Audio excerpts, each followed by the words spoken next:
और अब खबरों में आगे बढ़ते हैं और आयुषी बताइए कि बांग्लादेश क्यों चल रहा है। बिल्कुल, देखिए बांग्लादेश में देर रात फिर से हिंसा भड़क गई है। शरीफ उस्मान हादी की मौत के बाद बवाल देखने को मिल रहा है। सड़क पर बड़ी संख्या में जो लोग हैं वो उतर गए। अखबार और टीवी चैनल्स के दफ्तर पर हमला बोला, दफ्तरों में आग लगा दी, पत्रकारों को भी यहाँ बंधक बनाया गया। आवामी लीग के पार्टी कार्यालय और नेताओं के घरों पर हमले हुए हैं। यही नहीं, प्रदर्शनकारियों ने भारतीय सहायक उच्चायोग को घेरने की भी कोशिश की, जिन्हें बाद में पुलिस ने खदेड़ दिया है। भारतीय छात्रों यात्रियों को सतर्क रहने की अपील की गई है। तो लगातार जो है बांग्लादेश में हिंसा भड़कती जा रही है और कल रात भी जो है जमकर हंगामा यहाँ पर देखने को मिला है। जिस तरीके से अब भारत सरकार ने जो बांग्लादेश में यात्री रह रहे हैं और जो लोग रह रहे हैं उनसे सतर्क रहने की अपील की है। तो बांग्लादेश में एक बार फिर से हिंसा भड़क गई है। परसों से ऐसी तस्वीरें आ रही हैं जहां पर जो लोग हैं वो सड़कों पर उतरकर प्रदर्शन कर रहे हैं और इसी के लिए जो है भारतीय उच्चायोग में जो लोग हैं उन्हें भी तलब किया गया है। और इसके लिए अब क्यों आखिरकार जो हिंसा भड़की है वो भी हम आपको बता दें। दरअसल भारत के खिलाफ तीखी बयानबाजी जो है लगातार की जा रही थी और इसके लिए बांग्लादेश में जो लोग हैं वो हिंसा कर रहे थे, भारत के खिलाफ जो है आपत्तिजनक बातें कर रहे थे। तस्वीरें भी सामने आई है। बांग्लादेश में हिंसा भड़क गई, कई इमारतों को, कई दुकानों को जो है आग के हवाले कर दिया और सड़क पर आप देखिए कैसे जो ये उपद्रवी हैं ये जमकर उपद्रव मचा रहे हैं। लपटे आप देख सकते हैं आग की और किस तरीके से इस वक्त बांग्लादेश में हालात बने हुए हैं। एक और तस्वीर अब आपके सामने, सड़क पर लोगों का हंगामा। आप देखिए बड़ी संख्या में जो लोग हैं सड़कों पर उतरकर हंगामा कर रहे हैं और खास तौर पर निशाना बनाया गया है मीडिया हाउसेस को और जो इमारत है उन्हें आग के हवाले कर दिया गया है। और ये भी खबर मिल रही है कई जो पत्रकार हैं उन्हें भी बंधक बनाया गया है।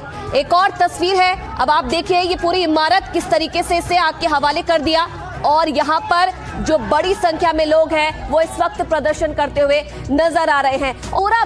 पूरा जो मामला है वो कहां से शुरू हुआ। परसों हमने आपको तस्वीरें दिखाई थी बांग्लादेश में कैसे हिंसा हुई, उसके बाद लगातार भारत भी इस पूरे मामले में कार्रवाई की बात कह रहा है। और वहीं दूसरी तरफ अब एक और तस्वीर हम आपको दिखा रहे हैं, सरकारी दफ्तरों में तोड़फोड़ की गई है। ढाका की ये तस्वीरें हैं, न सिर्फ मीडिया हाउसेस को बल्कि जो सरकारी दफ्तर हैं बांग्लादेश में उन्हें भी निशाना बनाया जा रहा है, उन्हें भी आग के हवाले कर दिया गया है और लोग अपनी जान बचाने के लिए उधर उधर भागते हुए नजर आ रहे हैं। और भारत सरकार ने खास तौर पर जो भारत में यात्री रह रहे हैं, जो लोग रह रहे हैं उन्हें सतर्क रहने को कहा गया है और साथ ही कहा गया है कि जो हालात बने हुए हैं उसमें अपना ध्यान रखें। अब सड़क जाम करके नारेबाजी कैसे कर रहे हैं, अब ये देखिए ये उसी तरीके की तस्वीर देखने को मिल रही है। एक साल पहले जो तस्वीर हमने देखी थी अब शेख हसीना के विरोध में कैसे सड़कों पर उतरकर लोग प्रदर्शन कर रहे थे और वैसी ही ये तस्वीर अब सामने आ रही है। सड़क जाम करके नारेबाजी कर रहे हैं लोग और कैसे बड़ी संख्या में आप देखिए पूरी जो सड़क है वो खचाखच भरी हुई है और जमकर जो लोग हैं वहां पर नारेबाजी करते हुए नजर आ रहे हैं। तो एक और तस्वीर अब आपके सामने है, आप देखिए टायर जलाते हुए जो लोग हैं वो प्रदर्शन कर रहे हैं। जो इन उपद्रवियों के हाथ में आ रहे हैं सब कुछ ये जला रहे हैं, क्या इमारतें, क्या गाड़ियां, क्या जो लोगों की दुकानें हैं उन्हें पूरे तरीके से फूंक दिया गया है। आपको बता दें कि छात्र नेता जिसकी मौत हो गई और उसके बाद ये बवाल जो है बांग्लादेश में देर रात को देखने को मिला।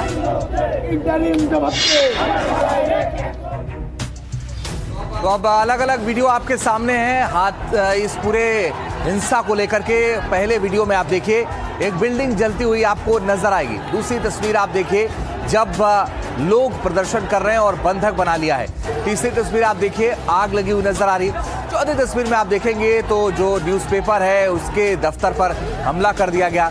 वीडियो 5 जो है उसमें भी आप देखेंगे कि आगजनी होती हुई नजर आ रही है। और छठे वीडियो में भी आप ये देखिए कि कैसे लोग सड़क पर उतर आए हैं, हर तरफ जाम कर दिया है। अब पूरा मामला आखिरकार है क्या, क्यों बांग्लादेश में ये बवाल मचा हुआ है, क्यों सड़कों पर जो लोग हैं वो हंगामा कर रहे हैं, वो जरा ग्राफिक्स के जरिए आपको समझा देते हैं। दरअसल 12 दिसंबर को उस्मान हादी पर फायरिंग हो गई है। उसके बाद भरे बाजार में ताबड़तोड़ गोलीबारी हुई, बताया जा रहा है प्रचार ये कर रहे थे और इसी दौरान इन पर गोलीबारी हुई। चुनाव ऐलान के एक दिन बाद जो है इस पर अटैक हुआ था और 6 दिन बाद बांग्लादेश में 6 दिन तक बांग्लादेश में इसका इलाज चला, बचाने की कोशिश की गई और उसके बाद बाद हालात जब नहीं सुधरे तो सिंगापुर इसे भेजा गया। सिंगापुर में बताया जा रहा है कि इलाज के दौरान हादी ने दम तोड़ दिया। वहीं मोहम्मद यूनुस ने हादी की मौत की पुष्टि की। खुद उन्होंने जो ये जानकारी है जनता के साथ साझा की। हादी की मौत के बाद जो प्रदर्शन है वो और उग्र हो गया है बांग्लादेश में, जिसकी तस्वीरें भी हमने आपको दिखाई है। अब देखिए, आगजनी की जा रही है, इमारतों में लगातार आग लगाई जा रही है और किस तरीके से इस वक्त हालात बने हुए हैं बांग्लादेश में। अंजीर जो उग्र आंदोलन है लगातार, उसमें हम देख रहे हैं तस्वीरों के माध्यम से कैसे जो उपद्रवी है वो जमकर तोड़फोड़ भी करते हुए नजर आ रहे हैं। देखिए, सिर्फ आगजनी की बात नहीं है आयुषी, वहां पर अखबारों के दफ्तरों में तोड़फोड़ की गई, लूटपाट भी किया गया। उपद्रवियों ने तोड़फोड़ के बाद लूटपाट की है। आप सोचिए कि हालात कैसे, सार्वजनिक संपत्ति बताकर कीमती सामान लूट लिया। ये देखिए कैसे एक सरकारी संपत्ति बताकर लूटपाट की है। हिंसा के बीच लूटपाट भी हुआ और लूटपाट के बाद वहां से कैसे लोग जा रहे हैं आप देखिए। सार्वजनिक संपत्ति बताकर लूटपाट की। ढाका के अखबार में पहले ये उपद्रवी घुसे, तोड़फोड़ किया, फिर उसके बाद वहां तांडव मचाने के बाद जमकर लूटपाट किया और उसके बाद वहां से निकल गए। तो बांग्लादेश में भारत विरोधी ताकतें फिर से अपना सिर उठा रही है। कट्टरपंथियों की भीड़ पिछले 2 दिन से भारतीय उच्चायोग पर हमला करने की कोशिश कर रही है। इसी बीच बांग्लादेशी पार्टी इंकलाब मंच के प्रवक्ता उस्मान हादी की मौत की खबर आई, जिसने आग में घी डालने जैसा काम किया। देखिए पूरी रिपोर्ट। जैसे ही मोहम्मद यूनुस ने देश के नाम अपने संबोधन में उस्मान हादी की मौत की खबर सुनाई, वैसे ही बांग्लादेश में विरोध प्रदर्शन और उग्र हो गए।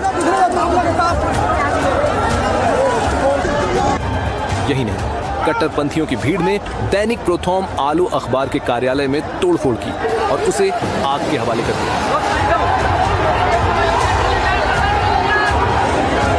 ये साफ नहीं हो सका कि अखबार को निशाना क्यों बनाया गया, जबकि ये न्यूज़पेपर अंतरिम सरकार के प्रति नरम रुख रखता रहा है। बता दें, उस्मान हादी वही शख्स है जो बांग्लादेश चुनाव के ऐलान के बाद निर्दलीय उम्मीदवार के तौर पर खड़ा हुआ था। हादी पर 12 दिसंबर को अटैक हुआ था, जिसमें अंधाधुंध गोलियां चलाई गई थी। एक गोली उस्मान के सिर पर भी लगी थी। सिंगापुर में इलाज के दौरान उसकी मौत हो गई। अब उस्मान की मौत ने भारत विरोधी नैरेटिव को और हवा दे दी है। एक तरफ यूनुस देश में शांति की अपील करते दिख रहे हैं, दूसरी ओर ढाका की सड़कों पर कुछ और ही मंजर दिखाई दे रहा है। और आइए अब आपको बता दें कि कौन है उस्मान हादी, जिसकी मौत के बाद इतना बवाल हो रहा है। दरअसल उस्मान हादी जो है, उसकी मौत के बाद बवाल बढ़ गया है। इसका पूरा नाम है शरीफ उस्मान हादी। ये एक तरीके से राजनीतिक कार्यकर्ता है, लेकिन पेशे से लेखक। इस्लामी संगठन इंकलाब मंच का प्रवक्ता, 2024 के छात्र विद्रोह का प्रमुख चेहरा, शेख हसीना की सरकार गिराने में ये शामिल था।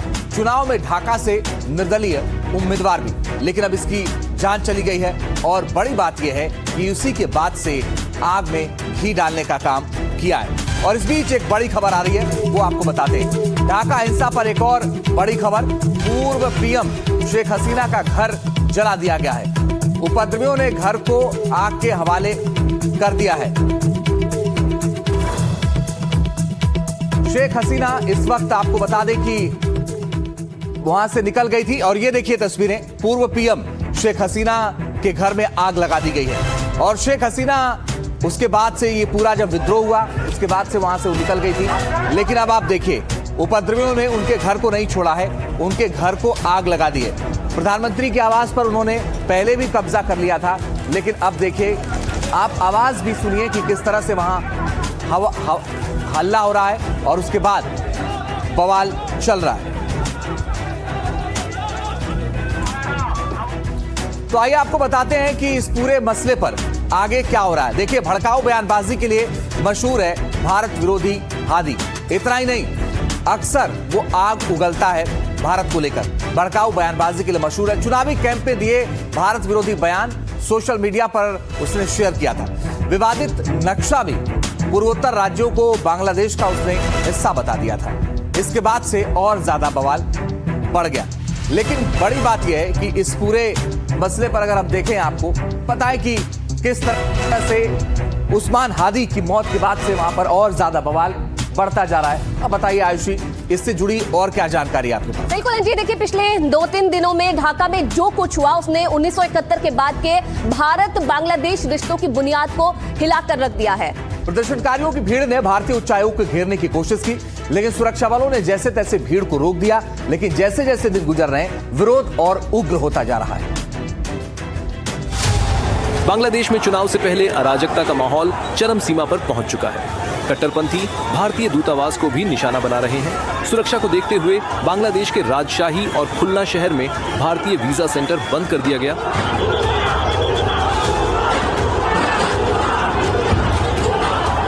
बांग्लादेश के राजशाही में भी भारतीय सहायक उच्च आयोग के बाहर हिंसक प्रदर्शन भड़क उठा, जहां वीजा केंद्र बंद कर दिया गया। पुलिस को भीड़ को कंट्रोल करने में मशक्कत करनी पड़ी।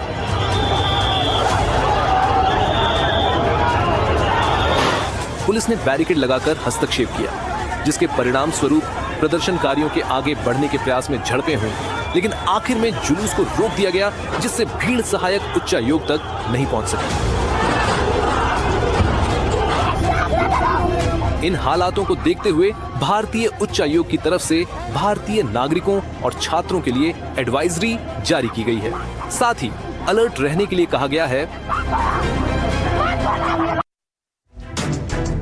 अब देखिए बांग्लादेश में कैसे हालात बने हुए हैं उसकी हर तस्वीर हम आपको दिखा रहे हैं, लेकिन एक बार फिर से आपको बता देते हैं कि आखिरकार बांग्लादेश के टारगेट पर फिर से हिंदुस्तान क्यों है, लगातार क्यों देश जो है वो हिंदुस्तान पर टारगेट कस रहा है। जिस बांग्लादेश को भारत की वजह से ही आजादी मिली और 2 दिन पहले उसने विजय दिवस का जश्न मनाया, उसी बांग्लादेश में अब भारत के खिलाफ नारे लग रहे हैं। ढाका से खुलना तक कट्टरपंथी लगातार प्रदर्शन कर रहे हैं। हसीना को पनाह देने वाले भारत को तोड़ दो, ये नारे लगा रहे हैं। जो हत्यारों को पनाह देता है उस हिंदुस्तान को तोड़ दो, ऐसे नारे इस वक्त बांग्लादेश में लग रहे हैं। कट्टरपंथी भारतीय दूतावास को भी धमकी दे रहे हैं। दूतावास और राजदूतों पर हमले की चेतावनी देने लगे हैं। लेकिन यूनुस सरकार प्रदर्शनकारियों की बजाय भारतीय राजदूतों पर सख्त नजर आ रही है। उसने 4 दिन पहले भारतीय उच्चायुक्त रवि वर्मा को तलब किया और शेख हसीना के बयानों को लेकर भारत पर आपत्ति जताई।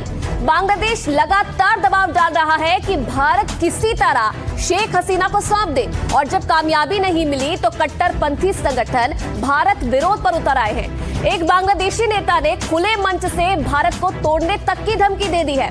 आपको बता दें कि दिल्ली से ढाका तक भारत ने बांग्लादेश के इस कदम का कड़ा विरोध भी किया है। विदेश मंत्रालय ने बांग्लादेश के उच्चायुक्त मोहम्मद रियाज को तलब किया। भारत विरोधी प्रदर्शन और भारतीय दूतावासों को टारगेट करने का मुद्दा उठाया और साफ कह दिया कि बिना सबूत के यूनुस सरकार भारत पर इल्जाम ना लगाए। हिंसा को देखते हुए बांग्लादेश के खुलना राजशाही में 2 वीजा सेंटर्स को बंद कर दिया है। बांग्लादेश में भारत के 16 ऐसे वीजा सेंटर्स हैं जिन पर भी इस वक्त खतरा मंडराता हुआ नजर आ रहा है। तो इस खबर पर लगातार हमारी नजर बनी हुई है और हर तस्वीर आपके साथ साझा करेंगे। लेकिन इसी बीच तेलंगाना के रंगारेड्डी में बड़ा हादसा हो गया है, जिसकी जानकारी देंगे अंजीत। बिल्कुल आयुषी, तेलंगाना के रंगारेड्डी में बड़ा हादसा हुआ है। चलती ट्रेन में आग लग गई है। हैदराबाद बेलगावी स्पेशल ट्रेन में लगी आग। बाल बाल बचे ट्रेन में सभी यात्री। इस वक्त की बड़ी और अहम खबर यह है कि चलती ट्रेन में आग लग गई। अफरा तफरी मच गई, लोग घबरा गए और उस दौरान स्पेशल ट्रेन बताई जा रही है जहां पर यह आग लगी। हैदराबाद बेलगावी स्पेशल ट्रेन में लगी आग। बाल बाल यात्री बच गए हैं। सबसे जो राहत की बात यह है कि यात्री बच गए हैं और इस वक्त कोहरे ने वैसे ही लोगों को परेशान कर रखा है, लेकिन अब देखिए आग ने भी लोगों को आज मुश्किल में डाल दिया। हालांकि आग कैसे लगी इसके बारे में जानकारी नहीं मिल पाई है, लेकिन ये तस्वीरें आप उस वक्त की भी देख रहे हैं जब अचानक से ये आग लगी। लेकिन सबसे पहली कोशिश यही की गई कि जो यात्री इसमें सवार थे उन्हें सुरक्षित दूसरे स्थान पर पहुंचाया जाए, नहीं तो बड़ा हादसा हो सकता था। और अब ये जानकारी मिल रही है कि जो लोग इसमें सवार थे वो सभी फिलहाल सुरक्षित हैं।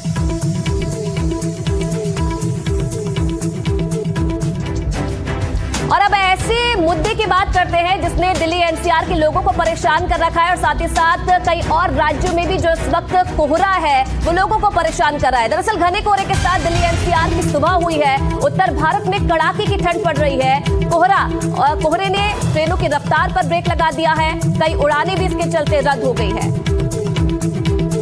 सभी एक्सप्रेसवे पर सोशल स्पेशल स्पीड लिमिट लागू कर दी गई है। कोहरे की वजह से आपको ध्यान रखना होगा, जब आप सुबह निकलते हैं तो आपको बहुत ज़्यादा ध्यान रखना होगा, क्योंकि कोहरे के वक्त में लोगों की मुश्किलें बढ़ जाती हैं, दिखाई नहीं देता।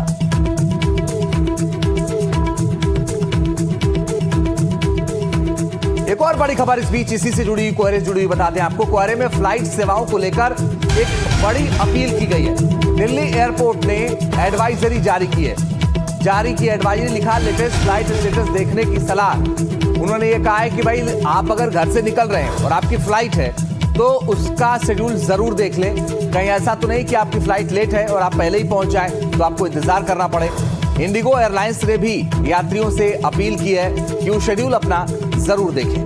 बिल्कुल, क्योंकि घना कोहरा है अंजीत, और इसके चलते न सिर्फ हमने देखा है कि जो कई ट्रेनें हैं वो रद्द हो गई है, बल्कि फ्लाइट्स पर भी इसका असर पड़ रहा है। कई फ्लाइट जो है वो देरी से चल रही है, कई रद्द हो गई है, और इसीलिए सभी जो यात्री हैं उनसे सतर्क रहने को कहा गया है प्रशासन की तरफ से, एयरपोर्ट प्रशासन की तरफ से। और खुद जो एयरलाइंस है वो अपने यात्रियों को सलाह दे रहे हैं कि एक बार घर से निकलने से पहले आप अपना स्टेटस जरूर चेक कर ले फ्लाइट का, कि आपकी फ्लाइट सही समय पे है या रद्द तो नहीं हुई है, और उसी के बाद आप अपने घरों से बाहर निकलें।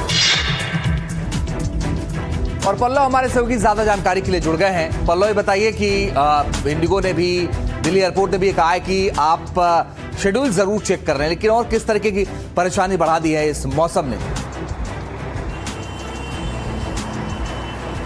बिल्कुल जी, जिस प्रकार से देखिए कोहरा और धुंध लगातार दिल्ली एनसीआर के तमाम इलाकों को पिछले कई दिनों से प्रभावित कर रहा है। ऐसे में बड़ी संख्या में जो उड़ानें हैं वो देरी से चल रही हैं और कई विमानों को कैंसिल किया गया। तो इसी क्रम में दिल्ली एयरपोर्ट ने एडवाइजरी जारी की और ये कहा है कि अपना विमान का जो स्टेटस है, एयरलाइन से यात्री संपर्क में रहे और उसको देखकर ही यात्रा करें, ताकि जो है उन्हें परेशानी न हो। और न सिर्फ एयरपोर्ट ने बल्कि जो भारतीय रेलवे है उसने भी रिक्वेस्ट किया है यात्रियों से कि वो अपने ट्रेन का स्टेटस चेक करें, क्योंकि करीब 4 दर्जन ट्रेनें हैं जो देरी से चल रही हैं। कई विमानों को, कई ट्रेनों को रीशेड्यूल किया गया है, कुछ जो है कैंसिल की गई हैं। तो कोहरा और धुंध लगातार दिल्ली एनसीआर के लोगों को परेशान कर रहा है। इसका खामियाजा जो यात्री हैं उन्हें न उठाना पड़े, उसको लेकर एयरलाइंस की तरफ से, एयरपोर्ट की तरफ से और भारतीय रेलवे की तरफ से जो है लगातार ट्रैवल एडवाइजरी जारी की जा रही है, ताकि लोगों की परेशानी कम हो सके। अंजीत,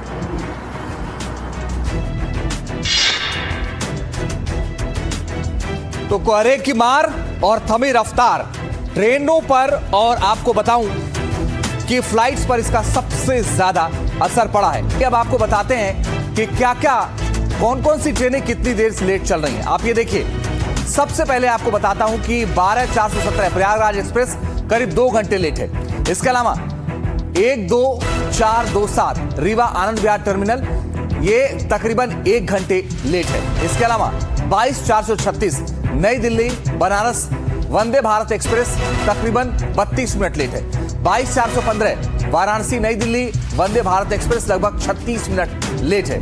इसके अलावा 11-841 गीता जयंती एक्सप्रेस 2 घंटे की देरी से चल रही है। 14-242 नौचंदी एक्सप्रेस लगभग 4 घंटे की देरी से चल रही है।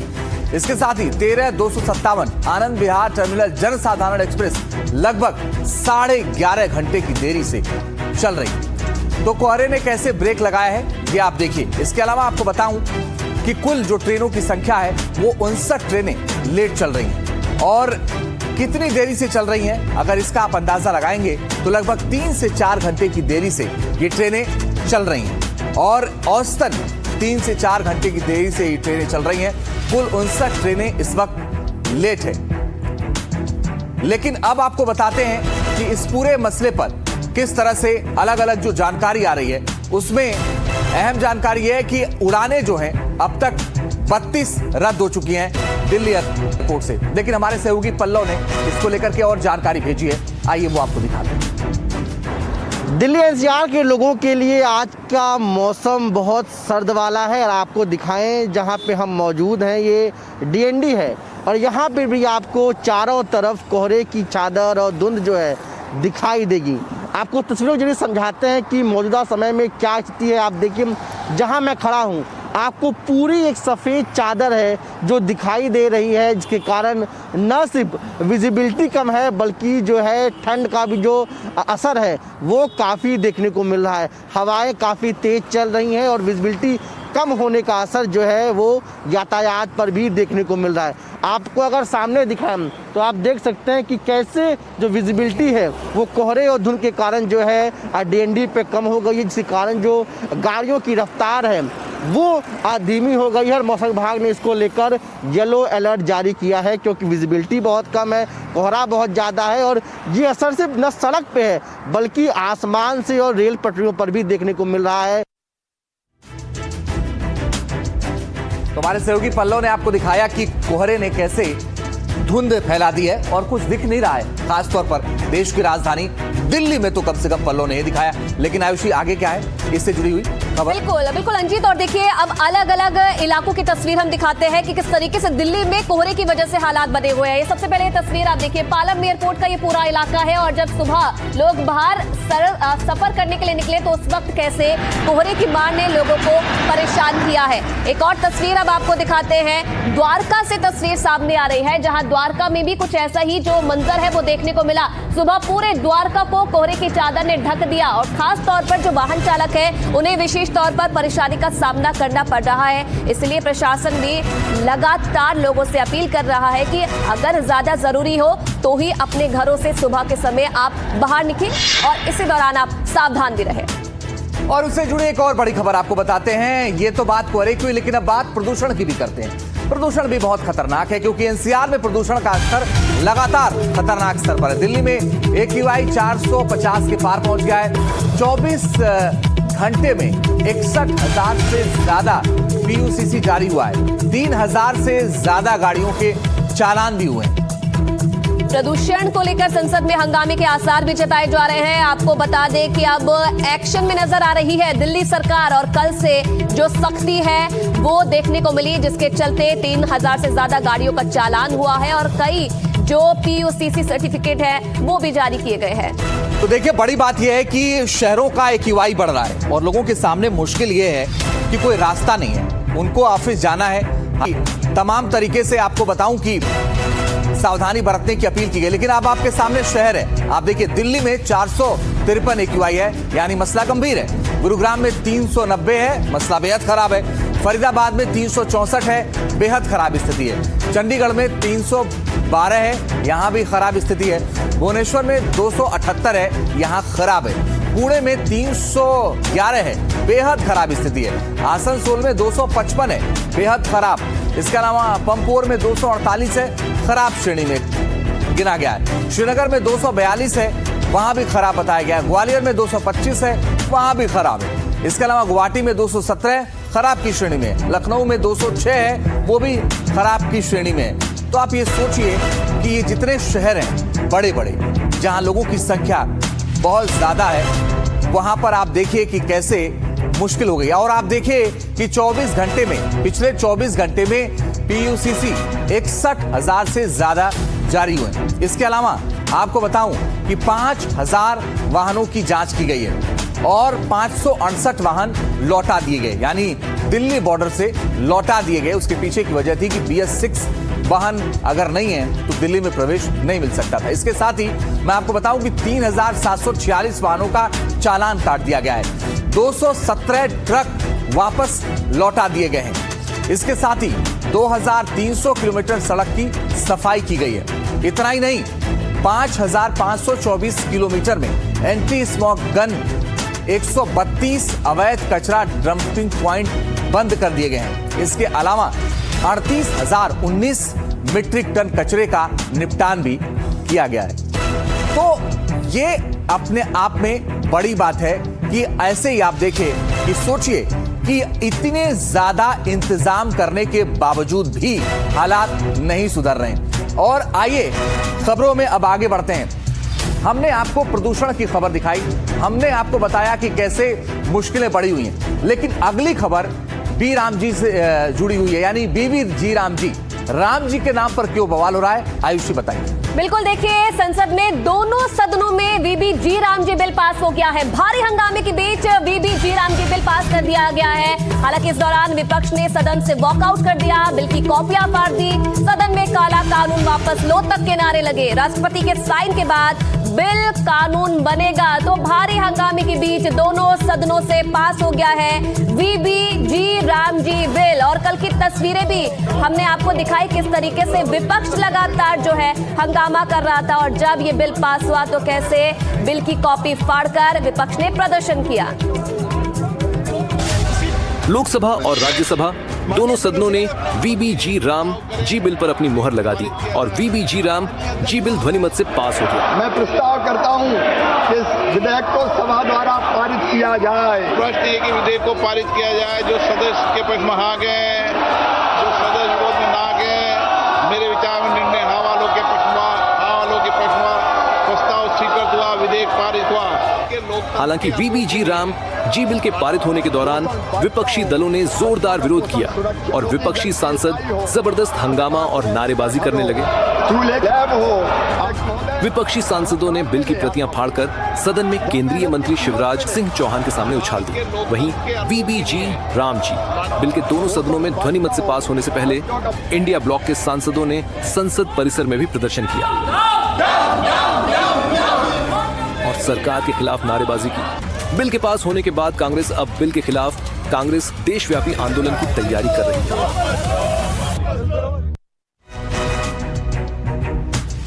तो देखिए अलग अलग तस्वीरें हैं जी राम जी पर, क्योंकि जब पहले लोकसभा में पेश हुआ और उसके बाद फिर राज्यसभा में पेश हुआ तो हंगामा कैसे हुआ ये आइए आपको दिखाते हैं। ये देखिए, ये राज्यसभा की तस्वीर है। बिल के खिलाफ राज्यसभा में जबरदस्त हंगामा हुआ है। इतना ही नहीं, जब ये बिल पेश हुआ इस दौरान विपक्ष ने कहा कि ये सरकार गलत तरीके से इसे पास करवा रही है, ये ठीक नहीं है। एक और तस्वीर आइए मैं आपको दिखाऊं कि ये देखिए सोनिया गांधी और विपक्ष के तमाम सांसद बिल के खिलाफ प्रदर्शन कर रहे हैं। ये तस्वीर आप देखिए, मल्लिकार्जुन खड़गे कांग्रेस के अध्यक्ष, उनकी अगुवाई में ये पूरा प्रदर्शन चला और महात्मा गांधी, यानी वो कह रहे हैं कि गांधी जी का नाम बदला जा रहा है और इसीलिए गांधी जी की तस्वीर हाथों में थी और कांग्रेस के तमाम नेता प्रदर्शन कर रहे थे। और इस पूरे मसले पर केंद्रीय कृषि मंत्री शिवराज सिंह चौहान क्या करें वो आपको सुनना चाहिए। माननीय अध्यक्ष महोदय, बापू तस्वीरों में नहीं, तिथियों में नहीं, भाषणों के पोस्टर में नहीं, बापू उस काम में जिंदा है जो अंतिम व्यक्ति तक पहुंचता है। कौन कहता है कि आसमान में सुराख नहीं होता, एक पत्थर तो तबीयत से उछालो यारो, कि इनके हंगामे से हार नहीं मानूंगा, रार नहीं ठानूंगा, काल के कपाल पर लिखता मिटाता हूँ, गीत नया गाता हूँ, गीत नया गाता हूँ, विकास का गीत, जन कल्याण का गीत, गरीब कल्याण का गीत। बहुत बहुत धन्यवाद।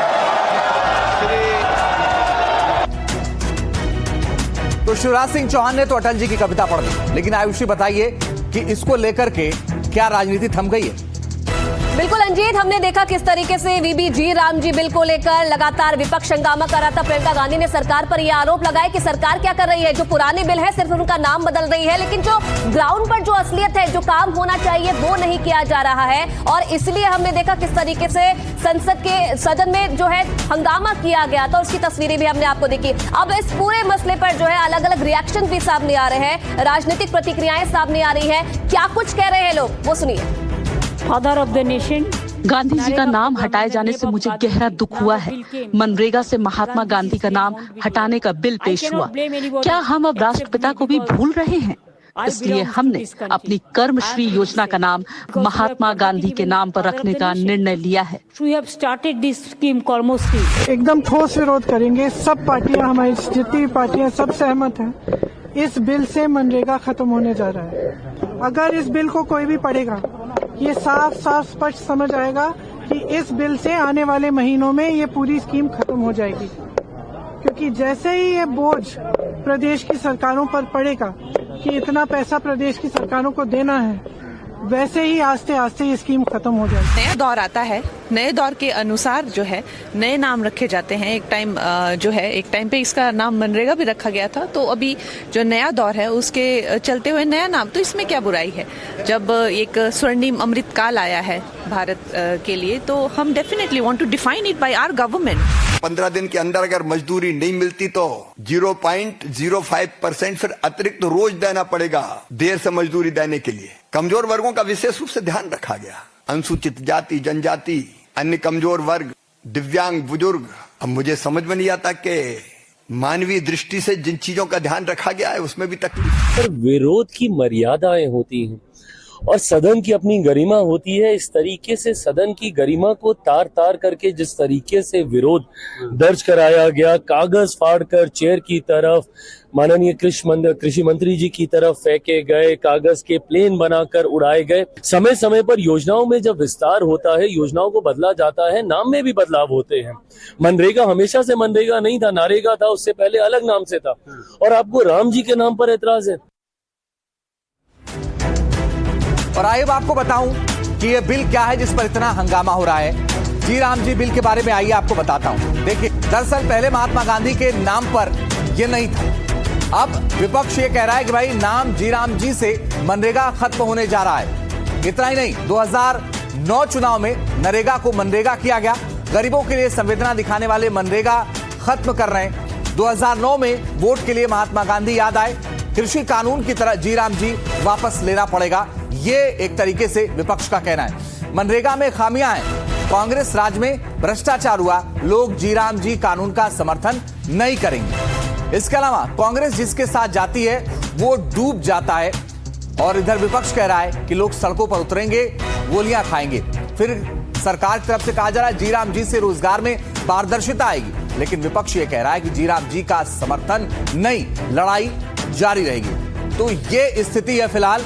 और मैं आपको बताऊं कि इस पूरे मसले पर अभी सियासत यही नहीं थमने वाली है, इससे आगे भी और ज्यादा बवाल होने जा रहा है। ये बवाल क्या है आयुषी? बिल्कुल रंजीत, जिस तरीके की तस्वीरें सामने आ रही है उससे तो साफ यही लग रहा है कि विपक्ष जैसे हंगामा कर रहा है तो ये मुद्दा यहीं पर सुलझने वाला नहीं है। और साफ ये भी कह रहा है कि जैसे कृषि कानून वापस लेने पड़े सरकार को, वैसे इसका नाम भी अब बदलना पड़ेगा। अब वीबी जी राम जी बिल पर विपक्ष का विरोध लगातार जारी है। और तस्वीरें भी हमने आपको दिखाई कैसे जो कांग्रेस के बड़े लीडर्स हैं उन्होंने भी प्रदर्शन किया है। टीएमसी भी सरकार को इस पर घेर रही है। टीएमसी समेत विपक्षी सांसदों ने धरना प्रदर्शन किया है। और संसद के बाहर की तस्वीरें भी हम आपको दिखा रहे हैं, लोकसभा, राज्यसभा, और बाहर से ऐसी तस्वीरें आ रही है जहां सड़क से लेकर संसद तक जो विपक्ष है वो ऐसे ही हंगामा कर रहे हैं।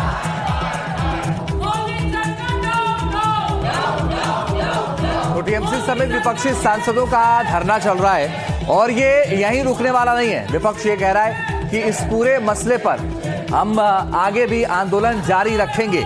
और खासतौर पर कांग्रेस मुखर है और कांग्रेस का कहना है कि इस बिल का नाम नहीं बदलना चाहिए। इसके अलावा और भी कई सारे तर्क हैं फिलहाल, और इस तर्कों के आधार पर कांग्रेस प्रदर्शन कर रही है।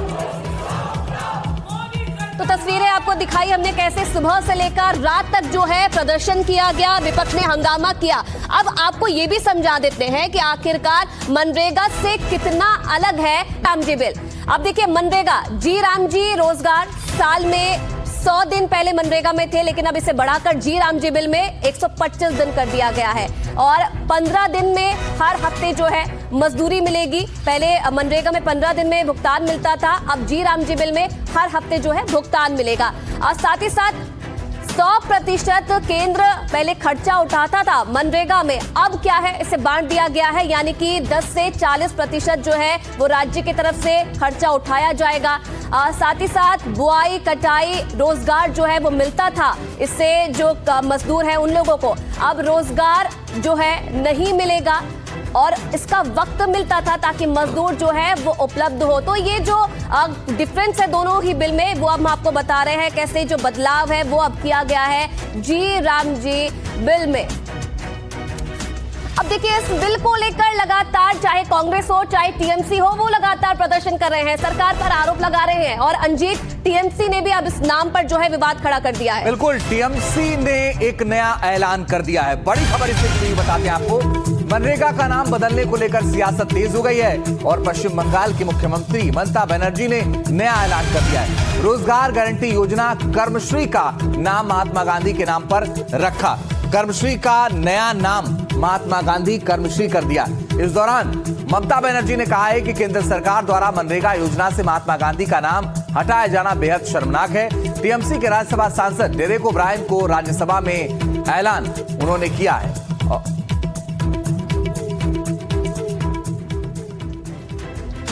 और आइए आपको बताऊं कि ममता बनर्जी ने अपने भाषण में क्या कहा है, किन बातों का जिक्र किया है।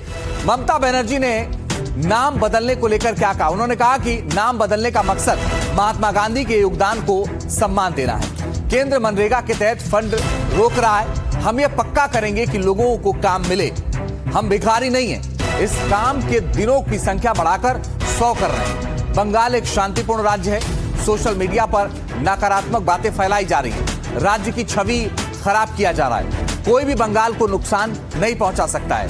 उन्हें नहीं पता कि राज्य में कितना नुकसान हुआ है। तो ये ममता बनर्जी कह रही हैं। और इसके अलावा आपको बताऊं कि ममता बनर्जी कह रही हैं कि भाई 9 मार्च 2022 से बंगाल के मनरेगा फंड पर रोक है। इसके अलावा यह भी कहा गया कि सेक्शन 27 ऑफ मनरेगा एक्ट 2005 के तहत केंद्र ने कदम उठाया। केंद्र की गाइडलाइन का पालन नहीं करने का आरोप है। आरोप के बाद फंड ट्रांसफर पर रोक लगाया गया, मगर वित्तीय वर्ष 2026 में बंगाल के लिए कोई बकाया नहीं दिखाया गया है। तो ये स्थिति है फिलहाल। इसके साथ ही और आपको इसके बारे में जानकारी दूं कि कर्मश्री योजना क्या है, जिसका ऐलान खुद पश्चिम बंगाल की मुख्यमंत्री ममता बनर्जी ने किया है। पश्चिम बंगाल सरकार ने 2024 में कर्मश्री योजना शुरू की। ग्रामीण क्षेत्रों में प्रत्येक परिवार को जॉब कार्ड, कम से कम 50 दिनों का मजदूरी रोजगार देने का वादा किया। अब वो ये कह रही हैं कि इसका नाम महात्मा गांधी कर्मश्री योजना कर दिया गया है। उसके पीछे का तर्क यह है कि ममता बनर्जी ये कह रही हैं कि सरकार महात्मा गांधी का अपमान कर रही है, लेकिन हम ऐसा नहीं करने वाले हैं। हम पूरी तरीके से महात्मा गांधी का सम्मान करते हैं। लिहाजा आपको बताऊं कि वो ये कह रही हैं कि इस पूरे मसले पर हम रुकने वाले नहीं हैं और कर्मश्री का नाम महात्मा गांधी कर्मश्री नाम कर दिया है। ये तो सियासत की बात हुई, लेकिन बॉलीवुड से जुड़ी एक खबर आ रही है जो आपको जानना चाहिए। ये खबर शिल्पा शेट्टी से जुड़ी हुई है। क्या है आयुषी? बिल्कुल, अभिनेत्री शिल्पा शेट्टी के आवास पर आयकर विभाग ने छापेमारी की है। ये कार्रवाई उनके बेस्टियन रेस्टोरेंट से संबंधित वित्तीय लेन देन और कथित टैक्स अनियमितताओं की जांच के तहत की जा रही है। आपको बता दें, शिल्पा शेट्टी के घर और उनसे जुड़े ठिकानों पर दस्तावेजों की जांच इस वक्त की जा रही है। तो ये बड़ी खबर, शिल्पा शेट्टी पर टैक्स अनियमितताओं का आरोप लगा है, जिसके तहत अब जो है शिल्पा शेट्टी के घर पर और उनके कई ठिकानों पर इस वक्त जो है दस्तावेजों की जांच की जा रही है। और आपको ये भी बता दें कि कार्रवाई उनके बेस्टियन रेस्टोरेंट से संबंधित वित्तीय लेन देन और कथित टैक्स अनियमितताओं की जांच के तहत की जा रही है।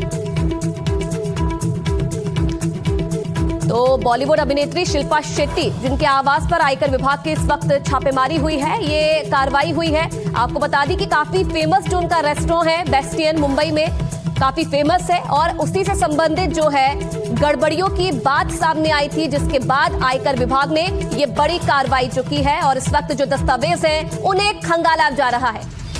और आपको बताऊं कि आपने शिल्पा शेट्टी की खबर देखी, आपको अब एक बड़ी खबर धर्म से जुड़ी हुई बताते हैं, कथावाचक से जुड़ी हुई बताते हैं। यूपी के बहराइच से ये बड़ी खबर है। कथावाचक के सम्मान में पुलिस परेड कराने के मामले में कार्रवाई हुई है। संबंधित पुलिस अधीक्षक से स्पष्टीकरण मांगा गया है। बहराइच में आयोजित एक कार्यक्रम में पुलिस परेड ग्राउंड के अनधिकृत उपयोग को लेकर पुलिस महानिदेशक ने नाराजगी जताई है। दरअसल ये बहराइच का ये पूरा मामला है। जब परेड की सलामी दिलवाई गई कथावाचक को, उसके बाद से इस मामले ने तूल पकड़ लिया और ये तस्वीर आपके सामने है।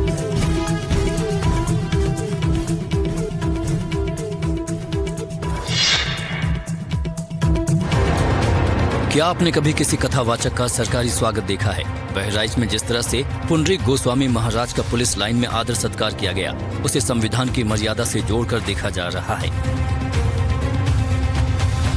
सोशल मीडिया पर कथावाचक की आवभगत को लेकर सवाल उठ रहे हैं। कथावाचक के सम्मान में कालीन बिछाई गई। पुलिस ने परेड में उन्हें सलामी दी। पुलिस के जवानों ने गन के साथ परेड की।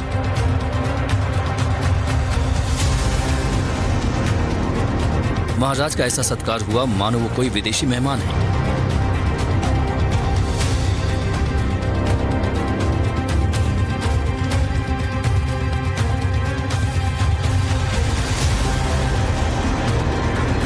बताया जा रहा है कि ये वीडियो 8 से 14 नवंबर के बीच का है, जब पुंडरीक गोस्वामी महाराज श्रीमद् भगवत गीता कथा का पाठ करने पुलिस लाइन पहुंचे थे।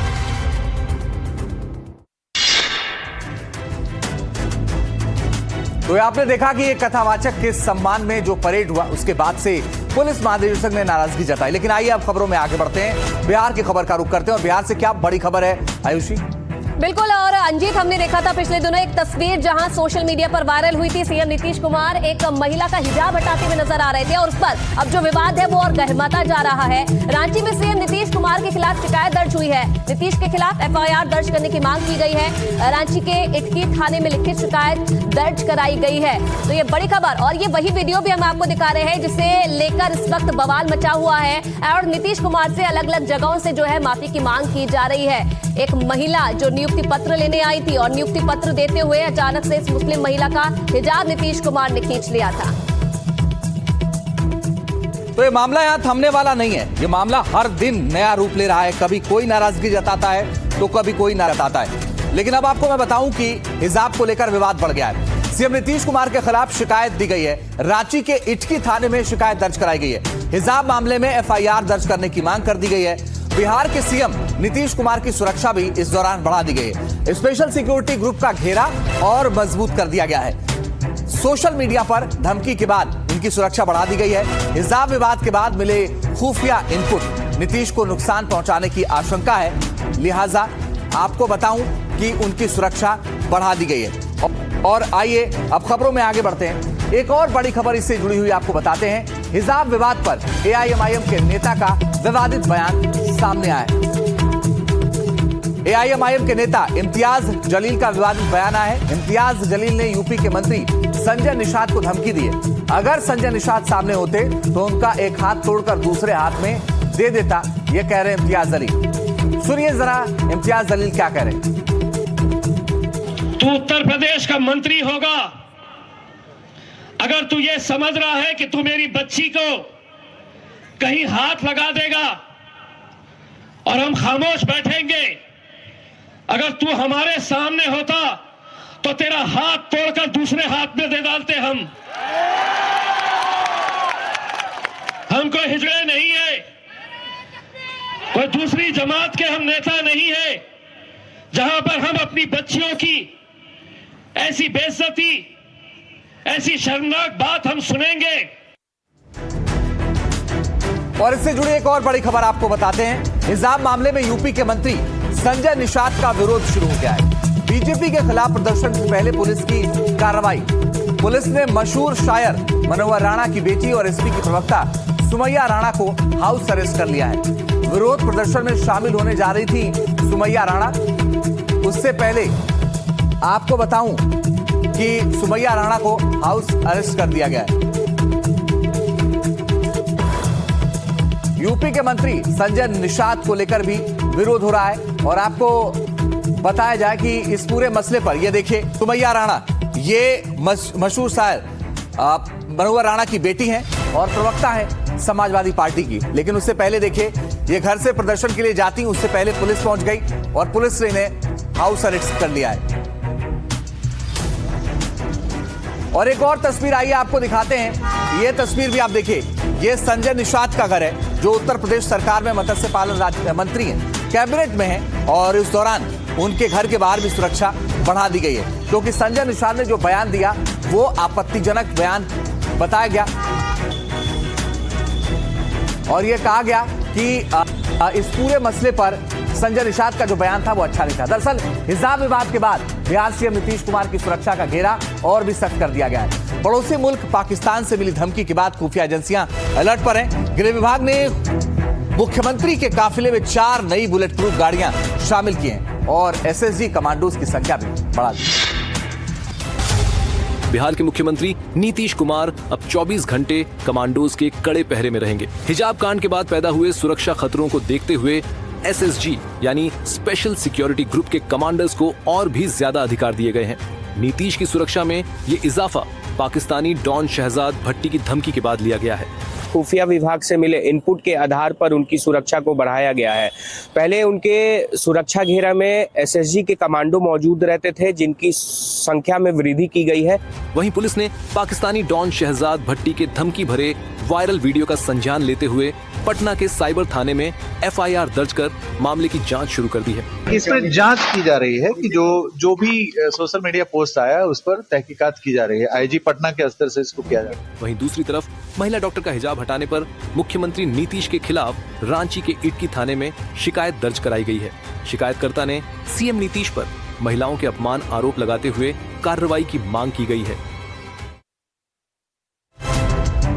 तो आपको बताऊं कि नीतीश कुमार की जो सुरक्षा है वो तो बढ़ा दी गई है, लेकिन धमकी भी मिली थी। धमकी कौन दिया? धमकी देने वाला शहजाद भट्टी। और ये देखिए, शहजाद भट्टी ने जब धमकी दी उसके बाद नीतीश कुमार की जो सुरक्षा है वो बढ़ा दी गई। शहजाद भट्टी के बारे में बताया जाता है कि उसके संबंध लॉरेंस गैंग से भी हैं और अब उनकी सुरक्षा बढ़ा दी गई है। जो SSG के कमांडो हैं उनकी संख्या फिलहाल बढ़ा दी गई है। और नीतीश कुमार को लेकर के कुछ और जानकारी आपको देते हैं। नीतीश को धमकी वाले मामले में कल रात FIR दर्ज की गई।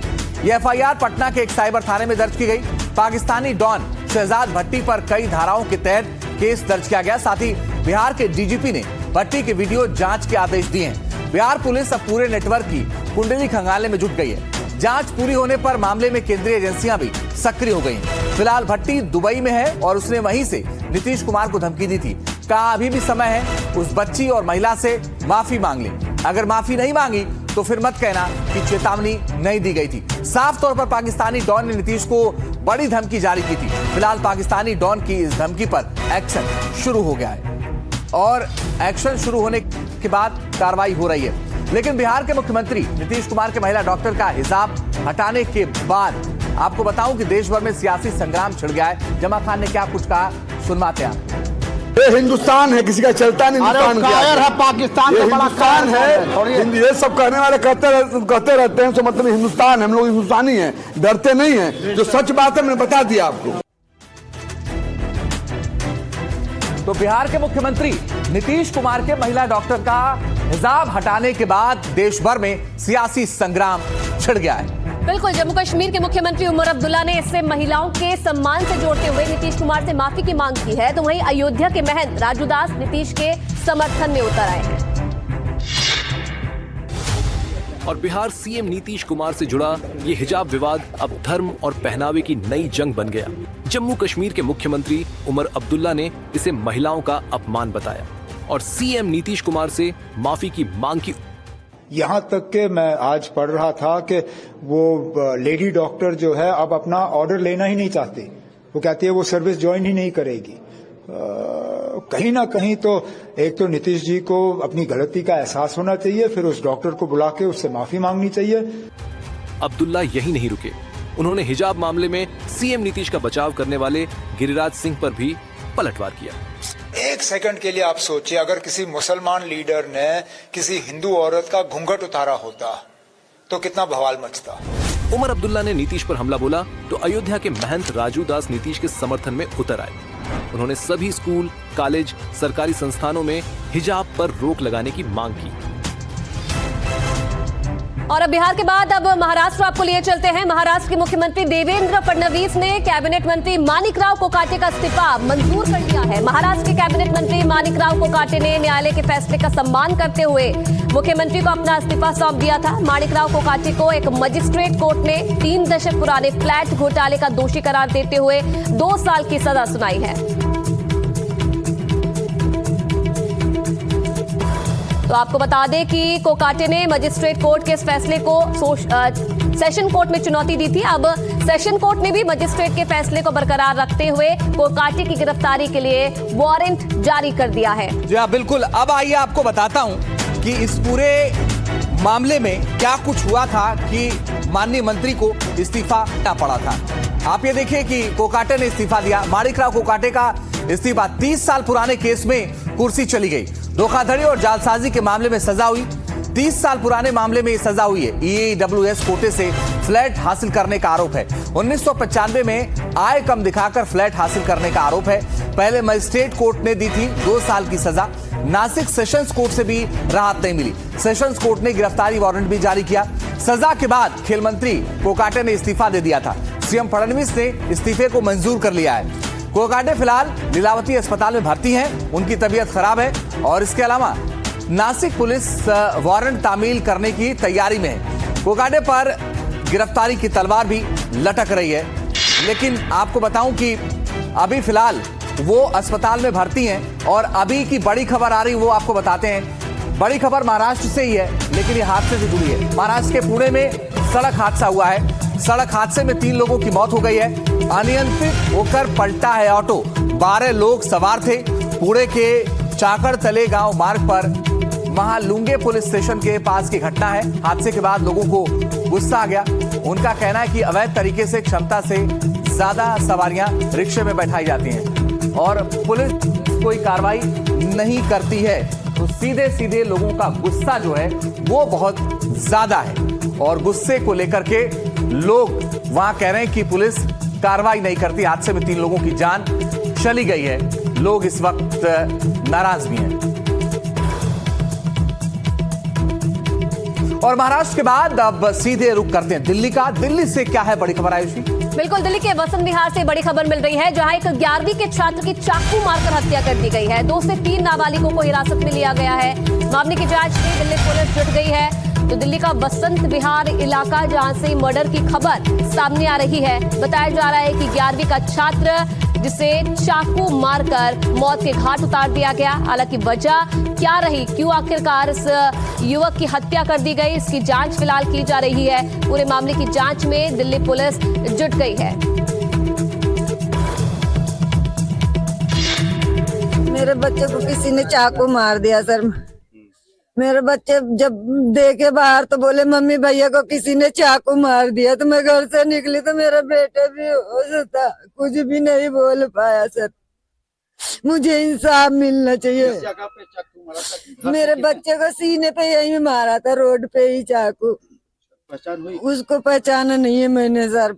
सिर्फ 3 लोग उसको, उनका फोटो भी आ गया है। किस वजह से हुआ, कुछ पता चला? किसी कोई हमारा उनका कोई झगड़ा नहीं था किसी से। मेरा बच्चा कभी भी झगड़ा लड़ाई किसी से नहीं करता था सर। जब गया देखा सर, तो मैं जब दौड़ा बच्चे की तरफ अपने, देखा बच्चा मेरा पड़ा है वहां पे, तो वो सब भागे छोड़ करके वो भागे। लेकिन सर अब बच्चा पूरा खून से भीगा पड़ा है। हमने उसको बचाना पहले जरूरी समझा कि इसको पहले लेकर हॉस्पिटल में भागो। हमने अपने गोदी में उठा लिया बच्चे को। एक जगह गए, वहां बंद था। फिर दूसरी जगह हम गए, नहीं सर उसने कभी बताया नहीं और कभी हमने उसको देखा भी नहीं किसी त्योहार या कभी भी एनी टाइम झगड़ा लड़ाई करते हुए हमने उसको किसी को से देखा ही नहीं। बस वो हाथ जोड़ लेता था, भैया आई एम सॉरी भैया, अच्छा भैया मेरी गलती हो गई। तो दिल्ली से ये खबर आपने देखी, किस तरह से एक बच्चे की हत्या की गई। और यूपी में सियासी तकरार है। उससे पहले मेरठ से एक तस्वीर आई, वो आपको दिखाते हैं। मेरठ में गुंडागर्दी की एक ऐसी तस्वीर सामने आई जिसे देखकर आप भी दंग रह जाएंगे। यहाँ एक होटल का कमरा खाली करने को लेकर विवाद हो गया। चंद पैसों को लेकर ये कहासुनी शुरू हुई, जिसके बाद बदमाशों ने होटल मालिक और कर्मचारी को बुरी तरह से पीटा। साथ ही जमकर तोड़फोड़ भी होटल में की गई। होटल में गुंडागर्दी की ये तस्वीरें मेरठ की हैं। देखिए कैसे होटल मालिक और मैनेजर को घेरकर बेरहमी से पीटा जा रहा है। होटल के कमरे से शुरू हुआ मारपीट का सिलसिला सड़क तक पहुंच गया। इस मारपीट में होटल मालिक और उसके बेटे को काफी चोटें आई हैं। इन बदमाशों ने होटल में भी तोड़फोड़ की और फरार हो गए, लेकिन उनकी ये करतूत सीसीटीवी कैमरों में कैद हो गई। ये पूरा विवाद किराए और कमरे में ज्यादा लोगों के बैठने को लेकर हुआ। और इन्होंने शराब पी और अंदर से जब आवाज आ गई, इन्होंने टीवी वगैरह सब तोड़फोड़ कर रखी थी होटल में।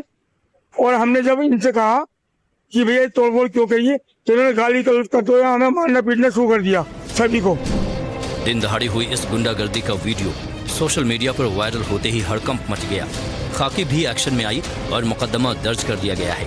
सीसीटीवी फुटेज के आधार पर दबंगों की धरपकड़ शुरू कर दी गई है।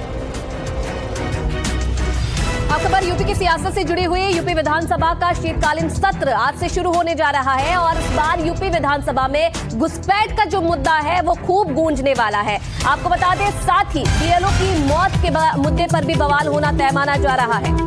समाजवादी पार्टी के राष्ट्रीय अध्यक्ष अखिलेश यादव ने उत्तर प्रदेश में चल रही स्पेशल इंटेंसिव रिवीजन प्रक्रिया पर गंभीर आरोप लगाए हैं। उन्होंने दावा किया कि एसआईआर नहीं बल्कि एनआरसी का छिपा हुआ रूप है, जिसके जरिए सत्ताधारी दल अपने विरोधियों के वोट काटने की कोशिश कर रहे हैं। अखिलेश यादव ने कहा है कि सरकार और अधिकारियों पर दबाव बनाया जा रहा है ताकि समाजवादी पार्टी समर्थकों के वोट कम किए जाएं। उनका यह भी आरोप है कि मुख्यमंत्री के स्तर से निर्देश दिए जा रहे हैं कि समाजवादियों के वोट काटे जाए, जिससे सत्ता पक्ष को फायदा हो। उन्होंने ये भी सवाल उठाया कि आखिर सत्ताधारी नेताओं को कैसे पता चल गया कि उनके 4 करोड़ वोट कट गए हैं। रातों रात विधायक और पार्टी नेता प्राइवेट कंपनियों के साथ मिलकर वोट बढ़ाने की योजना बना रहे हैं। इधर आज से उत्तर प्रदेश विधानसभा का शीतकालीन सत्र शुरू हो रहा है और इस सत्र में सरकार की कई अध्यादेशों के विधेयक पेश किए जाएंगे। आशंका ये भी जताई जा रही है कि एसआईआर और दूसरे कई मुद्दों पर सदन में सत्ता पक्ष और विपक्ष के बीच जमकर तकरार हो सकती है, जिसमें घुसपैठ का और एसआईआर का मुद्दा प्रमुख माना जा रहा है। एसआईआर ये भारतीय जनता पार्टी की सोची समझी रणनीति और षड्यंत्र है। इसके तहत जो एनआरसी की बात वो सीधे नहीं कर सकते थे, एसआईआर के बहाने इन्होंने इस बात को किया है। भविष्य में कभी अगर एनआरसी करेंगे तो कौन सा कागज मांगेंगे आप? अगर आप एक बार वोटर हैं तो भारतीय नागरिक भी हैं आप। मैं आपके सामने एक बहुत सिंपल उदाहरण उत्तर प्रदेश का बताना चाहता हूं, जहां पर पूरी सरकार ने और बहुत सारे प्रतिष्ठित चैनलों ने ये खबर चलाई कि ये बांग्लादेश के लोग हैं, बाहर के लोग हैं, रोहिंग्या मुस्लिम हैं। लेकिन जब सच्चाई सामने आई तो जिस जमीन पर लखनऊ में वो रहते थे वो भारतीय जनता पार्टी के लोगों ने किराए पे जमीन दी हुई थी। तो समाजवादी पार्टी के मुखिया अखिलेश यादव यहीं नहीं रुके, उन्होंने आगे क्या कुछ कहा है ये आपको जानना चाहिए। देखिए, अखिलेश यादव ये कह रहे हैं कि एसआईआर के नाम पर एनआरसी हो रहा है। एसआईआर समाजवादी वोट काटने की साजिश है। अखिलेश यादव कह रहे हैं कि सीएम योगी ने कहा था कि प्रदेश में घटे 4 करोड़ वोटर समाजवादी के प्रहरी की वजह से बीजेपी की नहीं चली। प्रत्येक सीट पर बीजेपी को 84,000 वोट कटे। बीजेपी अगले चुनाव में जीत की रेस से बाहर है। ये सारी बातें अखिलेश यादव कह रहे हैं कि आज से यूपी विधानसभा का शीत सत्र है। विधानसभा में एसआईआर को लेकर हंगामा होगा और ये आपको बताऊं कि आज से शीतकालीन सत्र शुरू हो रहा है उत्तर प्रदेश विधानसभा का। इसको लेकर आपको बताऊं कि हंगामा शुरू हो सकता है, हंगामा बिल्कुल होने की उम्मीद कही जा रही है। लेकिन सीएम योगी आदित्यनाथ के अवैध घुसपैठियों के खिलाफ सघन चेकिंग अभियान के आदेश के बाद रायबरेली पुलिस ने रायबरेली में रेलवे लाइन के किनारे बने मकानों में लोगों से पूछताछ की। रेलवे लाइन के किनारे बने मकानों में पहुंचकर जरूरी दस्तावेज की जांच की गई। चेकिंग के दौरान कई मकानों के ताले भी बंद पाए गए। पुलिस ने कहा कि कई साल से रायबरेली जिले में रह रहे गैर जनपद के लोगों के दस्तावेजों का संबंधित थानों से सत्यापन भी कराया गया है।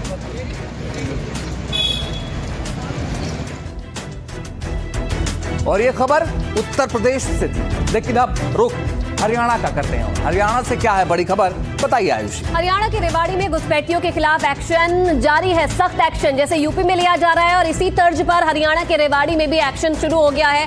पुलिस ने 73 बांग्लादेशी नागरिकों को हिरासत में लिया है। सभी को डिपोर्ट किया गया है और 44 के खिलाफ केस दर्ज कर लिया गया है। ईंट भट्टों पर काम करते थे घुसपैठिए।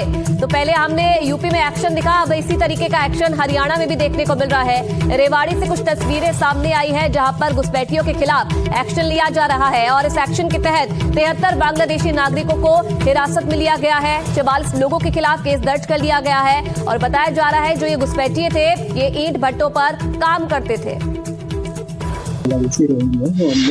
राउंड अप किए थे, उनमें से 44 के ऊपर हमने मुकदमे दर्ज किया जो कि रामपुरा में और कौशल्या में दर्ज किया। चेकिंग के दौरान जब उनके डॉक्यूमेंट चेक किए गए तो हमने पाया गया कि उनके पास पर्याप्त डॉक्यूमेंट जो कि भारतीय नागरिकता से संबंधित है वो नहीं मिले।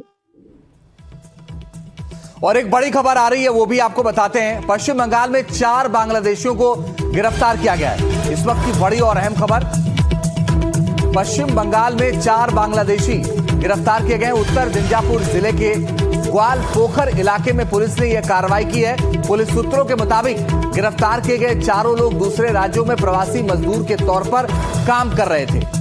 वही गैर कानूनी तरीके से बांग्लादेश लौटने की योजना भी ये बना रहे थे और तभी पुलिस ने इन्हें पकड़ लिया है। तो ये कार्रवाई लगातार जारी है। घुसपैठियों पर ताबड़तोड़ एक्शन लिया जा रहा है। पश्चिम बंगाल में 4 बांग्लादेशी गिरफ्तार हुए हैं। आपको बता दें कि दूसरे राज्यों में ये लोग काम करते थे और जब उन राज्यों में कार्रवाई हुई तो बांग्लादेश भागने की फिराक में थे ये पश्चिम बंगाल से। अब पुलिस ने इन लोगों को पकड़ लिया है। और एक और बड़ी खबर अब आगे बढ़ते हुए आपको बताते हैं और ये खबर है जीतन राम मांझी से जुड़ी हुई। दरअसल एक वीडियो सोशल मीडिया पर काफी वायरल हो रहा है और इस वीडियो में केंद्रीय मंत्री ये कहते हुए सुने जा रहे हैं कि 2020 में वो 2600 वोट से हार रहे उम्मीदवार को डीएम से कहकर जीत उन्होंने दिला दी थी। इस बार 1600 वोट से हारे, लेकिन हमें बताया ही नहीं गया। उन्होंने उस समय के जिलाधिकारी का भी जिक्र किया जो वर्तमान में त्रिपुरा में पदस्थ बताए जा रहे हैं। सार्वजनिक मंच से मंगई भाषा में दिए गए इस बयान के बाद अब चुनावी व्यवस्था और लोकतंत्र पर बहस तेज हो गई है। दूसरी ओर जीतन राम मांझी ने वायरल हो रहे वीडियो में छेड़छाड़ की बात कही है। अब आरजेडी मांझी के बयान को लेकर चुनाव आयोग के पास सवाल उठा रही है। 2020 में कहलन हो कि हम हार रही है, कई कोई उपाय उस समय 2700 वोट से हारे थलन। हम प्रयास के लिए जीत गए। इस साल मात्र 1600 वोट से हार रहा। अभिषेक सिंह जी अभी त्रिपुरा में है, वो टेलीफोन करे थलन कि सर हम तोरा 2700 वोट से पीछे है, लगता है जिता दिल्ली है। अभी तो 1600 वोट से पीछे है, जितावे में कौन दिक्कत है। हम माथा ठोकली कि हमारा पास अगर जानकारी हुआ था तब ना तो चल। वही बिहार के नवादा में हुए मॉब लिंचिंग केस ने पूरे राज्य को हिला दिया है। जी हाँ, अब नीतीश सरकार पर विपक्ष पूरी तरीके से हमलावर है और कड़े सवाल पूछ रहा है। देखिए रिपोर्ट। बिहार के नवादा में फेरी लगाकर कपड़े बेचने वाले मोहम्मद अतहर हुसैन की मॉब लिंचिंग का मामला पूरे राज्य को झकझोर गया है। नाम और धर्म पूछकर किए गए इस हमले ने न सिर्फ एक परिवार को उजाड़ दिया बल्कि इंसानियत पर भी गहरा सवाल खड़ा कर दिया। अब ये मामला राजनीतिक रूप से भी गर्मा गया है। विपक्ष ने बिहार सरकार पर सवाल उठाए हैं, वहीं सरकार ने कड़ी कार्रवाई का भरोसा दिया है। बिहार सरकार ने पीड़ित परिवार से मुलाकात कर मदद का आश्वासन दिया और मुख्यमंत्री राहत कोष से 3 लाख रुपए देने की बात कही है। इसके अलावा जमीयत उलेमा ए हिंद के अध्यक्ष अरशद मदनी ने अत्तर के परिवार को कानूनी सहायता देने का ऐलान किया है। यही नहीं, जमीयत की टीम ने परिवार से मुलाकात कर 1 करोड़ रुपए मुआवजा और दोषियों को फांसी या उम्र कैद की मांग की है। और इस पूरे मसले पर पीड़ित परिवार से हमारे सहयोगी रमन ने बातचीत की है, वो आपको सुनाएं। हम मोहम्मद अतहर हुसैन के घर पर है और उनका परिवार मेरे साथ है। उनकी पत्नी है, उनके 2 बच्चे हैं, एक और बच्चा है, एक और लड़का है। और अतहर हुसैन की मॉब लिंचिंग करके घटना में उन्हें जख्मी किया जाता है। 7 दिन तक वो जिंदा रहते हैं। सही तरीके से इलाज अगर उनका होता तो शायद उनकी जान भी बचाई जा सकती थी। 12 दिसंबर को उनकी मौत हो जाती है। शबनम परवीन उनकी पत्नी है, यहाँ पर हमारे साथ, उनसे बात करने की कोशिश करेंगे। हालांकि हालत काफ़ी गंभीर है। क्या चाहते हैं आप लोग, सरकार और सिस्टम से क्या मांग करेंगे? हमें उनको कड़ी से कड़ी सज़ा देना है जो हमारे हस्बैंड को ऐसा किया है, और हमारे बच्चे का नौकरी चाहिए। और हमें कोई देखने वाला घर में अब तो कोई है ही नहीं है, तो सरकार से हमें मांग करते हैं कि हमारे घर को भी देखभाल लोग करें। आखिरी बार कब उनसे बातचीत हुई थी आपकी? आखिरी बार वही हुआ 7 दिसंबर को बात हुआ हमसे। उन्होंने बताया था आपसे पूरी घटना के बारे में, कैसे उनको मारा गया, कैसे उन पर हमला किया गया? जी, सारी बात हमें बताया। वो कपड़ा बेच कर आ रहे थे ना, डुमरी गए थे कपड़ा बेचने के लिए। वहाँ से चले आ रहे थे, भट्टा गांव के पास थोड़ा आगे बढ़े, वहाँ पर साइकिल रोक करके 2-4-5 आदमी घेर लिया। और उसके बाद उनके जो पैसे था 18,000 17-18,000 रुपया उनसे निकाल लिया, कपड़ा छीन लिया, घड़ी छीन लिया, जो भी उनके पास था सब चीज़ छीन छोड़ लिया। उसके बाद उसको मारा, वहाँ पर आग से करके बैठा हुआ था, लकड़ी से मारा। फिर लेके 4 आदमी पकड़ के, कोई हाथ कोई पैर पकड़ के लेके गया, एक रूम में ले जाके बंद कर दिया।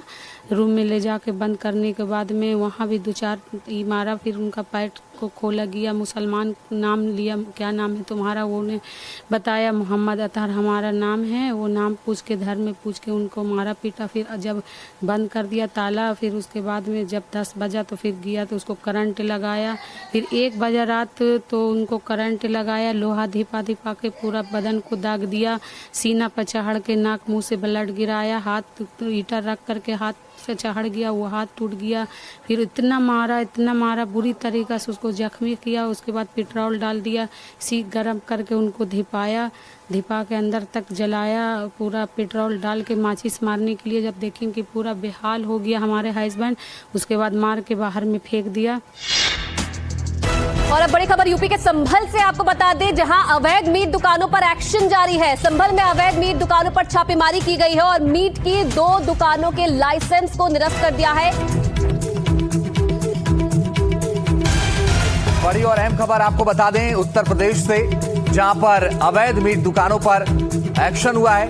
बुलंदशहर में घर में छापा भी पड़ा और 2 गिरफ्तार भी हुए हैं। 80 किलो से अधिक पशु मांस भी बरामद किया गया है। अवैध रूप से खाद्य लाइसेंस या पंजीकरण प्राप्त किया था, जिसको विभाग द्वारा तत्काल निरस्त कर दिया गया। मामला भी चल रहे हैं, सत्यापन किया जा रहा है दुकानों का। अगर और भी कोई भी इस तरीके की दुकानें या जिन पर इस तरीके का तथ्य संज्ञान में आता है तो उन पर भी कार्रवाई की गई।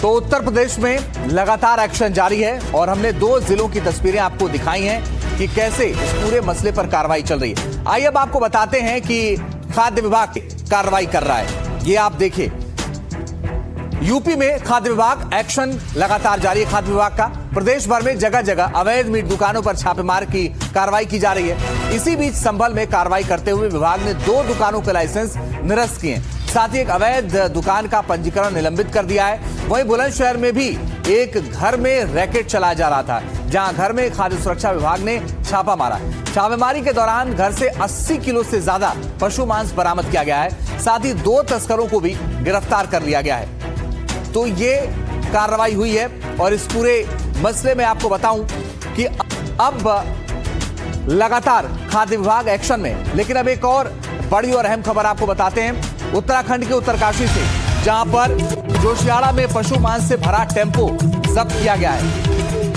बड़ी और अहम खबर, हिंदू संगठनों ने अवैध मांस से भरा टेम्पो पकड़ा है। दुकानों का लाइसेंस निरस्त करने की अब मांग तेज हो रही है। बड़ी और अहम बात यह है कि हिंदू संगठनों ने यह अवैध मांस से भरा टेम्पो पकड़ा है और उनके लाइसेंस अब रद्द करने की मांग की जा रही है। मैंने जो मांस वो लाए थे उसके बॉक्स का निरीक्षण किया तो उसमें धूल पाया गया है और इस प्रकार से वो मैं उनको इम्प्रूवमेंट नोटिस जारी कर रहा हूँ कि इस प्रकार की वो कमियों से वो थोड़ा बचे। बाकी अगली बार भी अगर इसी तरह कार्रवाई धूल वगैरह पाए जाते हैं, कमियां पाई जाएंगी तो उनके लाइसेंस सस्पेंड किए जाएंगे और उसके बाद निरस्तीकरण की भी प्रक्रिया की जाएगी। तो आइए आपको बताऊं कि ग्राफिक्स के जरिए कैसे उत्तराखंड में अवैध कारोबार पर हंटर चल। अब आप देखें कि उत्तरकाशी के जोशियाड़ा में अवैध पशु मांस से भरा टेम्पो जब्त किया गया है और उसके बाद एक्शन शुरू हो गया है। हिंदू संगठनों ने टेम्पो को पकड़ा, जिसके बाद खाद्य सुरक्षा विभाग को सूचना दी गई और विभाग के अधिकारियों ने फौरन एक्शन लेते हुए अवैध मांस को नष्ट करवाया। वहीं हिंदू संगठन की ओर से अब दुकानों का लाइसेंस निरस्त करने की मांग उठाई जा रही है। तो अब ये मामला यहीं रुकने वाला नहीं है, ये मामला आगे बढ़ने वाला है। और आइए अब आपको खबरों में आगे बढ़ते हुए लिए चलते हैं एक ऐसी खबर एक ऐसी खबर जो आपको ये सोचने पर मजबूर कर सकती है कि इतने कम उम्र का लड़का आखिर ये पूरा खेल कैसे कर रहा था। बताइए आयुष। बिल्कुल, उन्नाव में फेमस यूट्यूबर अनुराग द्विवेदी के घर पर ईडी ने छापा मारा है। आय से अधिक संपत्ति के मामले में कार्रवाई हुई है। ईडी के 16 अधिकारियों की टीम ने ये रेड मारी है। आपको बता दें कि प्रॉपर्टी डॉक्यूमेंट्स और कई दूसरे दस्तावेज खंगाले गए हैं। तो ये बड़ी कार्रवाई हुई है यूट्यूबर अनुराग द्विवेदी पर। आय से ज्यादा संपत्ति के मामले में ये कार्रवाई की है ईडी ने। 16 अधिकारियों की टीम ने छापेमारी की है, सट्टेबाजी ऐप से कमाई की और अब ये कार्रवाई ईडी की तरफ से की गई है अनुराग द्विवेदी पर।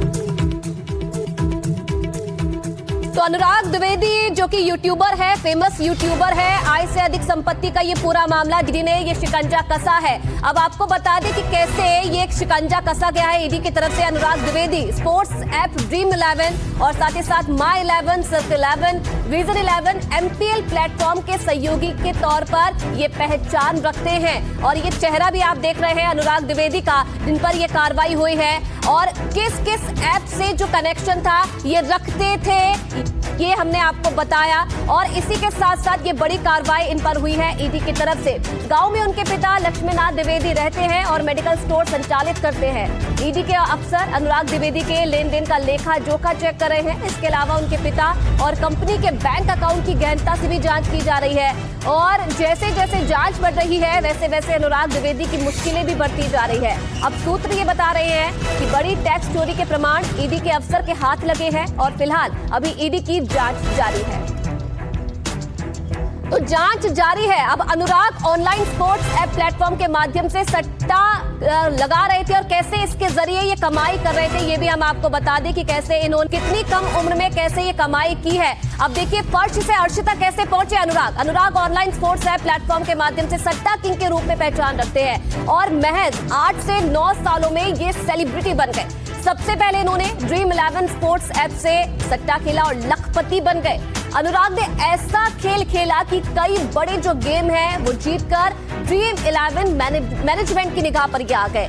ड्रीम 11 ने अनुराग को मैनेजमेंट टीम में शामिल किया और अनुराग फर्श से अर्श पर पहुंच गए। बताया ये भी जाता है कि अनुराग अपनी फर्म से अपने पिता को हर महीने 5 लाख रुपए की सैलरी देते हैं। अनुराग लंबे समय से दुबई में रह रहे हैं। BMW, मर्सिडीज, US, लैम्बोर्गिनी जैसी लग्जरी गाड़ियों का काफिला ये भी अपने पास रखते हैं। अनुराग को 23 दिसंबर 2024 को लॉरेंस बिश्नोई ग्रुप के रोहित गोदारा ने 1 करोड़ की फिरौती भी इनसे मांगी थी। अनुराग ने लखनऊ में FIR भी दर्ज करवाई थी और बताया ये भी जा रहा है कि तभी से अनुराग अधिकतर समय जो है वो दुबई में भी बिताते हैं।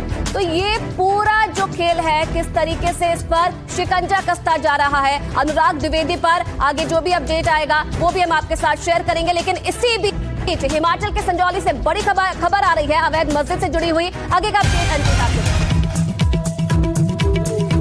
तो बड़ी और अहम खबर आपको बताएं कि हिमाचल के संजौली मस्जिद में अवैध घोषित की गई तीसरी मंजिल को भी गिराने का काम शुरू हो गया। वक्फ बोर्ड और संजौली मस्जिद कमेटी के सहयोग से वीरवार को अतिक्रमण गिराने का काम एक बार फिर से शुरू किया गया। वहीं निचली 2 मंजिलों पर फिलहाल प्रदेश उच्च न्यायालय ने स्टे लगाया है। तो आपको बताएं कि अब फिलहाल संजौली में कार्रवाई शुरू हुई है और सुनिए जरा क्या चल रहा है। 2.5 मंजिल पहले तोड़ दी थी छत, उसके अलावा 2 मंजिल, एक लास्ट मंजिल के लिए और कोर्ट ने आदेश की है। वो उसके अंदर जो कमरे थे तो तोड़ दिए हमने। हफ्ते से अंदर काम चला था, अब तो 10 दिन हो गए चल के, 18-15 ये समझो अब 10 तारीख से काम चला था अंदर और अब आज बाहर उसकी दीवारें निकालेगी। और आपको बताएं कि हिमाचल के बाद देहरादून में भी मस्जिद के अवैध निर्माण पर एक्शन शुरू हो गया है। डोईवाला में मस्जिद को सील किया गया है और आपको बताया जाए कि मस्जिद की पहली मंजिल को सील किया गया है। यहां पर कार्रवाई शुरू हो गई है। बिना नक्शे के निर्माण का आरोप लगा है। तस्वीरें आपके सामने हैं। मसूरी देहरादून विकास प्राधिकरण की कार्रवाई है। SDM के आदेश पर यह सीलिंग की कार्रवाई हुई है। अवैध निर्माण की शिकायत पर प्रशासन सख्त हो गया है।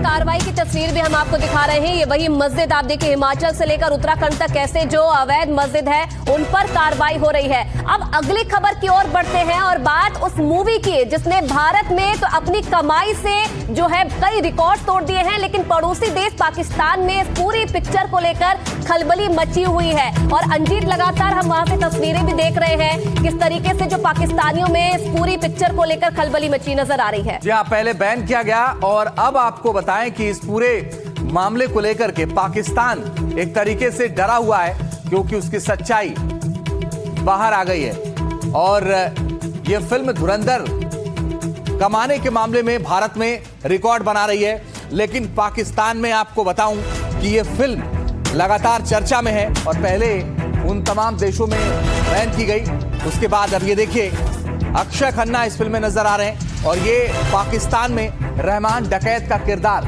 ये निभाते हुए नजर आ रहे थे। लेकिन अब आपको बताऊं कि इस फिल्म को लेकर के पाकिस्तान में हड़कंप मचा हुआ है और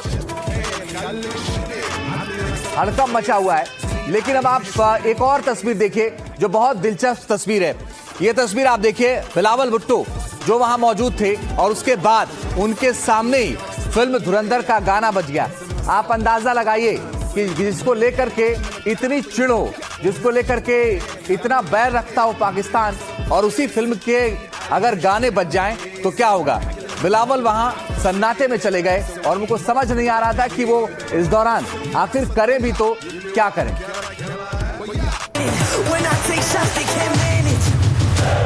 हिंदुस्तान की एक फिल्म जिसने आतंकिस्तान को बेनकाब कर दिया, धुरंधर की कहानी ने पाकिस्तान में खलबली मचा दी। रहमान डकैत वाले गाने ने जितना दर्शकों को झूमने पर मजबूर किया, उतना ही फिल्म के डायलॉग से पाकिस्तान कांपने लगा है। रहमान डकैत का जो रोल अक्षय खन्ना ने किया तो उन्होंने रोल तो बहुत ही बेहतरीन निभाया है। फिल्म में अक्षय खन्ना का जो 27 साल तक नाकाम रहे और रहमान के नाम से उनका वक्त खुल गया। आतंकी मुल्क के नापाक मंसूबों को उजागर करती धुरंधर कमाई के ताबड़तोड़ रिकॉर्ड तोड़ रही है। उधर शहबाज और मुनीर की नींद भी उड़ा रही है।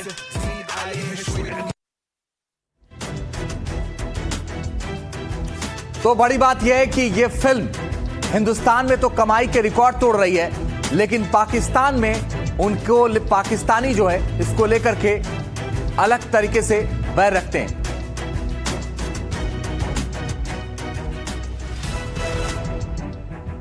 तो भारतीय फिल्म पर पाकिस्तान की पाबंदी रही है, क्योंकि आपको बताऊं कि जैसे जैसे भारत में धुरंधर की बम्पर कमाई हो रही है, फिल्म का कुल कलेक्शन 700 करोड़ से ज्यादा का हो गया है और धुरंधर फिल्म के गानों, एक्टिंग और कहानी की खूब चर्चा है। आतंकिस्तान को बेनकाब किया जाना खूब पसंद किया जा रहा है, लेकिन पाकिस्तान समेत कई देशों में इसे बैन कर दिया गया है। मगर कई पाकिस्तानी अब शहबाज और मुनीर के एजेंडे के खिलाफ है। दावा है कि पाकिस्तान में धुरंधर फिल्म ऑनलाइन देखी जा रही है। लोग चोरी छिपे इसे इंटरनेट के जरिए तलाश कर देख रहे हैं। अच्छा प्रिंट नहीं मिलने के बावजूद पाकिस्तानी इसे देख रहे हैं। फिल्म के गानों, डायलॉग पर पाकिस्तानी रील और वीडियो बना रहे हैं। पाक सरकार ने इसे काबू करने के लिए डिजिटल निगरानी बढ़ा दी है। बिलावल भुट्टो के सामने भी पार्टी में धुरंधर का गाना बज गया।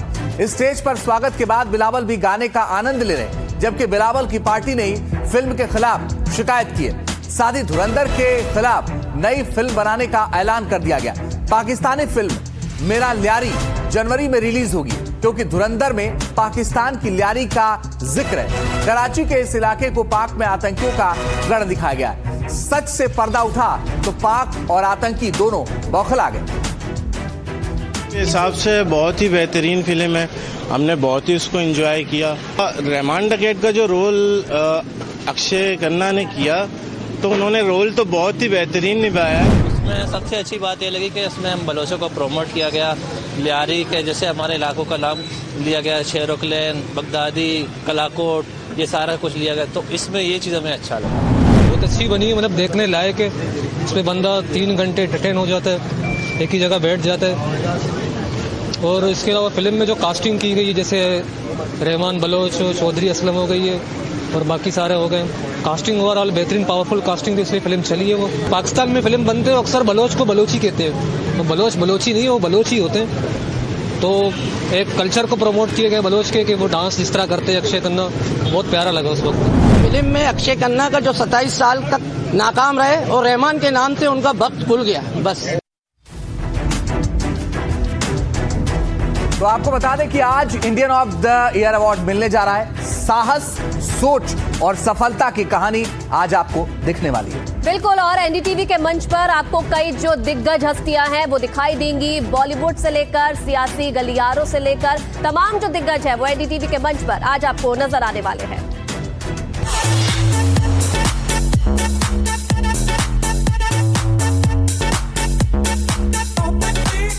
साल और एक बार फिर शानदार आगाज। साल 2025 के सर्वश्रेष्ठ अवार्ड समारोह इंडियन ऑफ द ईयर के साथ एनडीटीवी अपने 14वें संस्करण के साथ तैयार है। हर बार की तरह इस बार भी इस भव्य समारोह में बॉलीवुड के साथ साथ राजनीति, खेल, विज्ञान से जुड़े दिग्गजों को अपने योगदान के लिए सम्मानित किया जाएगा। एनडीटीवी हमेशा से नए चेहरों और टैलेंट्स को बढ़ावा देता आया है और इस बार भी ये देखने को मिलेगा। NDTV Indian of the year debutant director का खिताब आर्यन खान को मिला है। वो आर्यन खान जिन्हें पहले अपने पिता शाहरुख खान के नाम से जाना जाता था, लेकिन अब वो द बैड्स ऑफ बॉलीवुड के सफल निर्देशक आर्यन खान हैं। ये सीरीज ओटीटी पर आई तो तहलका मचा गई, नंबर 1 पर ट्रेंड हुई और भारत में साल की सबसे पॉपुलर सीरीज रही। लेकिन इस सबसे बढ़कर आर्यन ने बीते कुछ सालों में जो भी झेला उससे बाहर निकलकर आना और फिर छा जाना, यही उन्हें बनाता है Indian of the year.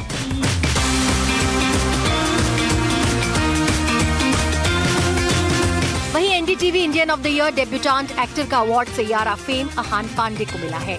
Krishna बने अहान ने फिल्म जेन-ज़ी का दिल छुआ और ऐसा छुआ कि फिल्म साल की टॉप 5 फिल्मों में अपनी जगह बना गई। अहान को जानने की फैंस की तड़प सोशल मीडिया तक पहुंची। वहीं बॉलीवुड में परिवारवाद पर लगातार चलने वाली बहस पर भी फुल स्टॉप लगा दिया।